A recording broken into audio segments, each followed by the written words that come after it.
Teknologi pertahanan identik dengan teknologi canggih dan maju, namun sebenarnya ada pula teknologi sederhana tapi sangat menentukan. Apa sajakah itu? Berikut liputannya.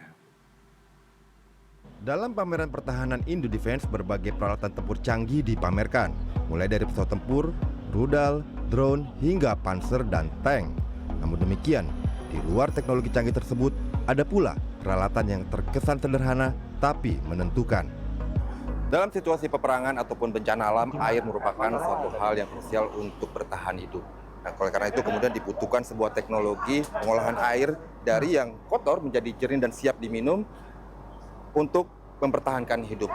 Dan di pameran Indo Defense ini ada sebuah alat yang bisa melakukan itu, seperti alat ini. Alatnya juga sangat mobile dan bisa dibawa kemana-mana, beratnya hanya sekitar 10 kilo. Oke, kita akan coba bagaimana menjernihkan air menggunakan alat ini. Pak Hadi, siap ya, Pak? Siap Pak. Nah, kita akan coba nih Pak ya, dari air yang kotor, pakai alat ini, jadi jernih ya? Iya. Bisa saya minum langsung ya? Bisa Pak, Oke. siap. Saya nggak akan sakit ya? Nggak aman Pak, karena teknologinya sudah revolusi Oke, Pak. kita coba ya. Oke Pak, gimana Pak? Selain mobilitas, kelebihan alat pemurni air ini adalah tidak memerlukan tenaga baterai, sehingga bisa digunakan kapan saja dan di mana saja. Dengan menggunakan penyaring membran, sumber air kotor bisa langsung diolah dan langsung diminum.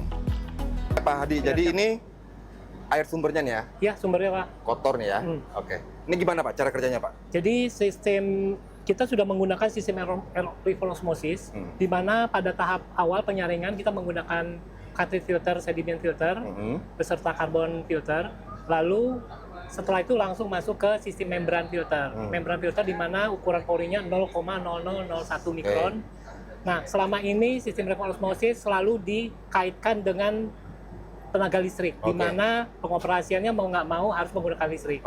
Nah, dengan sistem yang baru ini kita tidak perlu menggunakan listrik. Pakai engkol. Dengan engkol. Artinya bisa di mana saja, kapan saja, nggak perlu baterai, nggak Ya, perlu. betul. Oke, jadi bisa ke hutan, misalnya.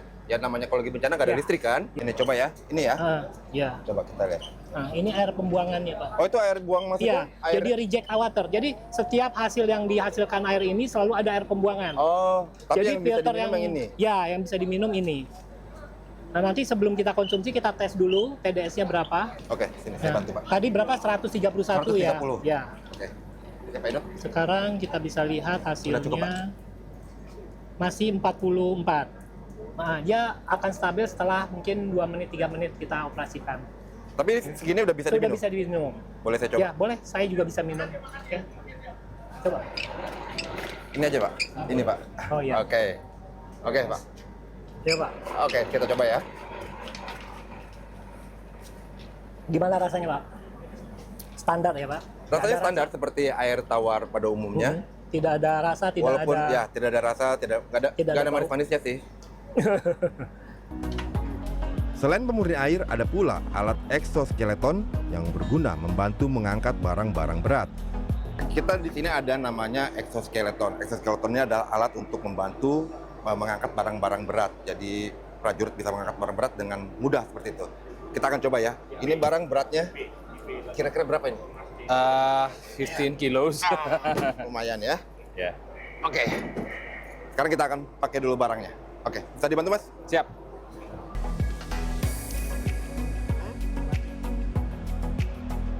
Silakan. Coba ya. Kita coba ya. Kita buktikan apakah ini bisa membantu saya mengangkat ini. Oh, dia kayak didorong ya? Iya. Instantly. Dan kita nggak perlu khawatir untuk cedera tulang punggung. Selain untuk keperluan militer, berbagai peralatan ini bisa juga digunakan untuk keperluan sipil, yaitu dalam hal penanggulangan bencana. Iwan Hermawan, Dwi Ari, Jakarta.